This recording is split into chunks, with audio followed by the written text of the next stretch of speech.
As much as you analyze the position, really, I praise your ability to analyze the position, to teach on television even. You've taught me stuff watching you on TV. But you've just totally missed it with Wentz. You have a blind spot.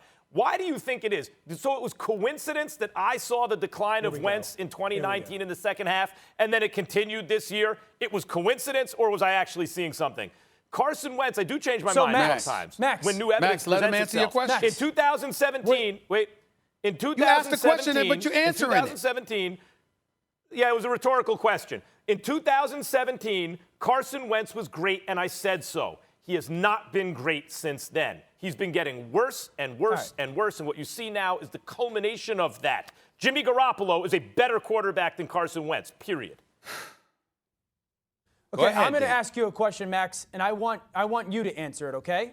So you say in 2019 that Carson Wentz regressed, and then the production says that with basically third-string players, he threw for 27 touchdowns, 7 interceptions, and accomplished something that had never been done in NFL history. So you think he did that while regressing? I want you to explain to me how that happens. How a quarterback playing with a bunch of backups breaks NFL historical records while also regressing. You teach me how that happens, Max. Sometimes passing records for teams that are having to play comeback football in this day and age will look better than, in fact, the play on the field. Carson Wentz in the second half of that season was playing an awful division. He fared worse against each one of those NFC teams than the backup quarterbacks in the NFC East fared against those same teams right around the same time. And he would consistently fumble and turn the ball over late in games on third down. I was noticing that, Dan, and I was talking to people who told me that Carson Wentz was changing the play constantly, was not running Doug Peterson's offense, was a problem unwittingly. He was trying to be a leader, but a problem in the locker room. It all culminated this season. That's why he has negative trade value. That's why the Eagles are trying to plant in the media ideas that they're going to get a first or multiple firsts for him. That's ludicrous. You didn't answer the question, first of all, and I'm not going to ask it again because you continue to run from that question. All I know is this. At that position in the NFL, the hardest thing to find is the talent. That's the hardest thing to find is the talent. And if you can sit down with Carson Wentz and get those questions answered of what did you learn this year? Maybe Carson Wentz says to you, like, you know what I learned?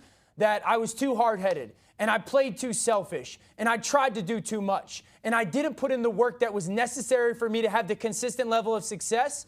What happens if you ask the question of, can you be great again? And Carson Wentz is like, absolutely. I can be better because of the things that I went through and the trials that I went through. What happens if you ask the question like, Carson Wentz, do you want to play football again? Like, do you still love the game? And he goes, I've never missed it more than I've ever missed it. What happens if he goes, all I need is a coach to believe in me, and you bring me to a place that could believe in me and allow me to unleash my talent? What happens if those are his answers? You mean to tell me that an organization at his age, with his talent, is not going to go, yes, it's worth us to give up this first-round pick because I know that if those answers are accurate, I've got a bona fide stud on my hands. Excuse me.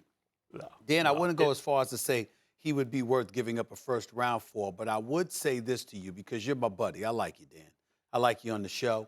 I like you on NFL Live. I love you on SportsCenter. I love you dissecting games the way that you do. You look very upset right now, and I'm here for you, my brother. I'm going to relieve your angst by educating you about something when it comes to Max Kellerman. Don't get upset. Calm down. Relax. Don't get too upset at a guy that told the national television audience, you wasn't on the segment, Dan, Max Kellerman told the national television audience last week that because he was wrong about Tom Brady for 4 years, that makes him the expert on Tom Brady. Think about that.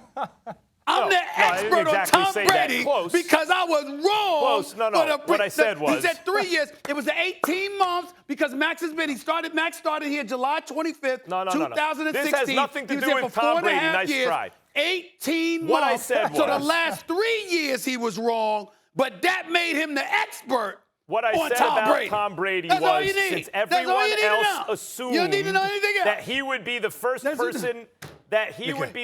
person in history to do what he did. In fact, since you assumed it, I guess you don't give him much credit. Did you not come on national television last week because I didn't and make say that assumption? you No, were I the didn't. foremost expert on Tom Brady because you were wrong for the last 4 years? Did you not say that on national television? Notice that yes or since no? you can't win the argument, you make it ad hominem?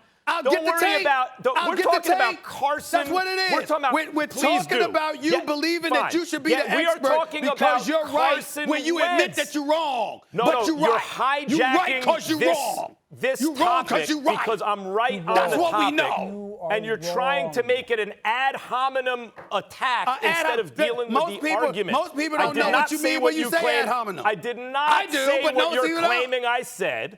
You're in the ballpark, but you're wrong. I'm in the but ballpark. I'd like to get back to this topic. You're in the ballpark. But I'd like to get, if I think you're right, I'll say guilty. But that's not what I said. Dan, the Carson Wentz thing is very simple. You're right. If he said all those things, there are teams that should probably take on that horrible and gigantic contract of his. And in order to do so, they should also get draft compensation. There is no team that will give up a first-round pick for Carson Wentz. That's not going to happen. And I suspect he has negative trade value. But yes, the right team, if they convince him that it's still in there and he wants to get better and he can look at his mistakes and look at himself and get better, it's worth a flyer as your backup to see if maybe he can reclaim past glory. Negative trade value. They ain't getting no first-rounder. Thanks for watching ESPN on YouTube. For live streaming sports and premium content, subscribe to ESPN+.